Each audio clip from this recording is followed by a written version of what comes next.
Fear and anxiety can be overwhelming and can often lead to the desire to hide away from the world. But it doesn't have to be this way. You can come out and stop hiding from society. It's not easy, but with the right strategies and techniques, overcoming fear and anxiety can be done. With the right mindset, you can start to take steps to build a more fulfilling life, one where you feel more connected to your community and the world around you. In today's video, I will show you how to come out and stop hiding from society, and how to tackle your fears and anxieties head-on. But before that, make sure to subscribe to us for more videos and tap the bell icon to get notified with every new video from us. So let's dive into the video.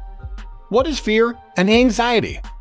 Fear is the feeling of apprehension towards a situation or thing that is perceived as threatening. It can be triggered by anything from heights, spiders, and crowds to public speaking, intimacy, and social situations. It's a normal human emotion that is used to help us survive and protect us from danger. Anxiety is when fear takes over and won't let go. This can be a normal reaction to challenging and unfamiliar situations, so it's important not to dismiss it if it's something you experience. But when fear and anxiety become overwhelming, they can have a negative impact on your day-to-day life. Identifying your fears and anxieties. Before you can start to overcome your fear and anxiety, you need to figure out what is triggering it. To do this, you need to get in touch with your emotions. While this can feel challenging and uncomfortable at first, with time and practice you can start to understand your feelings better and gain control and confidence over your emotions. Start by making a list of all the different things you feel anxious and fearful about. This could be anything from social situations and public speaking to intimacy, coming out, or even certain places. You could also try visualizing yourself in different scenarios and noting how you feel, or even writing down how you feel when you think about certain situations or things. This list is your starting point. Once you have this, you can work out what is triggering your fear and anxiety. Dealing with fear and anxiety. As you start to get to grips with what triggers your fears and anxieties, you need to start working on dealing with them head-on. This is the only way to overcome them and start to take control of your life. Here are some strategies for dealing with fear and anxiety. Before you start to tackle your fears, you first need to make sure that your environment is safe and that you have the time and space to work through it. Make sure you are in a safe place and that you have time to work through your emotions without feeling rushed or pressured to move on quickly. You might want to consider setting aside a whole day for working on your fears. You also want to make sure you have enough privacy and quiet time to get in touch with your emotions and feel safe enough to explore them. For example, if you experience social anxiety and are trying to work through it, make sure you have a private place to work on it and that you feel safe. If you're experiencing anxiety in public, you might want to consider taking a break from the situation or even going home. Strategies for overcoming fear and anxiety. Challenge your negative thoughts. If you find that your fears and anxieties come from negative thoughts, it's important to challenge these thoughts and replace them with more positive thoughts. For example, if you're anxious about social situations and find yourself thinking everyone will think I'm weird, work through how likely this is. What percentage of people do you think actually think this?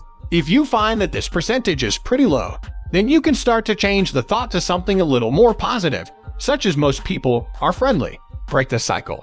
One way to break the cycle of negative thoughts and feelings is to practice mindfulness. This is a way of getting in touch with your feelings and emotions and accepting them for what they are, without trying to force anything or push anything away. It's often easy to get wrapped up in our heads and forget to live in the moment and be aware of the feelings we're experiencing. Exercise. Exercise can help reduce stress, boost confidence, and improve self-esteem, which can help when you're working through your fears and anxieties. You can work out alone or join a class, and there are lots of different types of exercise.